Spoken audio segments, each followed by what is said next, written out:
Okay, seterusnya nombor 9. Yang masuk ketiga. Ni.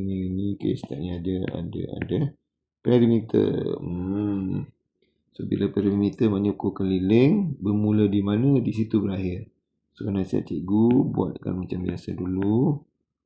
A, B, C. Jadi, perimeter sama dengan A pergi B, B pergi C, dan C pergi A.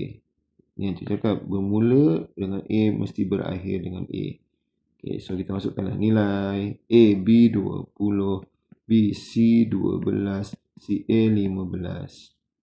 Dah, tambahkanlah. Mana yang senang dulu ni? 27 tambah 20. So, jawapannya 47 cm. Itu saja. Alhamdulillah.